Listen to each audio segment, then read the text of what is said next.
Fracture થયા પછી જ્યારે ઓપરેશન કરવાનું નક્કી કરવામાં આવે છે ત્યારે પેશન્ટને હંમેશા ક્વેશ્ચન હોય છે કે સર કયા ટાઈપનું ઇમ્પ્લાન્ટ યુઝ કરશો અને કયા ટાઈપના ઇમ્પ્લાન્ટ આવે છે. તો હું ડૉક્ટર રવિ દેસાઈ, MS ઓર્થોપેડિક. તો આજે આપણે સમજીશું ઇમ્પ્લાન્ટ વિશે. મેઇનલી બે ટાઈપના મટીરિયલ યુઝ થાય છે ઇમ્પ્લાન્ટમાં, સ્ટેનલેસ સ્ટીલ અને ટાઇટેનિયમ. આ છે ટાઇટેનિયમ ઇમ્પ્લાન્ટ, જે હાઈલી બાયોકોમ્પેટેબલ હોય છે, એટલે બોડી સાથે સારી રીતે એડજસ્ટ થઈ જાય છે. આ ટાઇટેનિયમ ઇમ્પ્લાન્ટ એ સ્ટેનલેસ સ્ટીલ કરતાં 45% લાઇટર વેટમાં હોય છે અને તેની ટેન્સાઇલ સ્ટ્રેન્થ પણ વધારે હોય છે, જેના લીધે ફ્યુચરમાં બ્રેક થવાના ચાન્સીસ બહુ ઓછા હોય છે. બોન સાથે બોન્ડ પણ સારી રીતે થઈ જાય છે, જે લોંગ ટર્મ સ્ટેબિલિટી માટે બહુ ઇમ્પોર્ટન્ટ છે. જો MRI કે CT સ્કેન કરવાનું હોય અને ટાઇટેનિયમ ઇમ્પ્લાન્ટ યુઝ કર્યો હોય તો તેના લીધે આ ડિફેક્ટ બહુ ઓછી આવે છે અને ઇમેજ ક્લિયર મળે છે.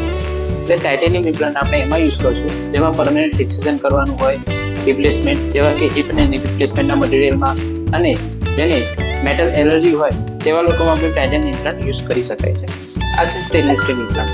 આ સ્ટ્રોંગ અને કોસ્ટ ઇફેક્ટિવ ઓપ્શન છે, પણ થોડું હેવી અને સ્ટીફ હોય છે અને આમાં નિકલ યુઝ થાય છે, તે કેટલાક પેશન્ટમાં એલર્જી કરી શકે. બોન સાથે આની ડાયરેક્ટ બોન્ડિંગ ઓછી હોય છે, એટલે stainless steel implant mostly temporary fracture ફિક્સેશનમાં યુઝ થાય છે, પ્લેટ અને સ્ક્રૂ જેને ફ્યુચરમાં રિમૂવ કરવાના હોય છે.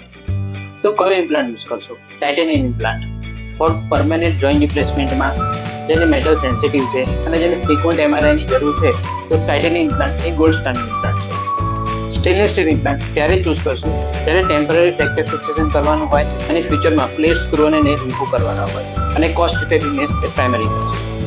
For personalise advice consult me at JND orthopaedic hospital, Katlodia, Ahmedabad. Thank you.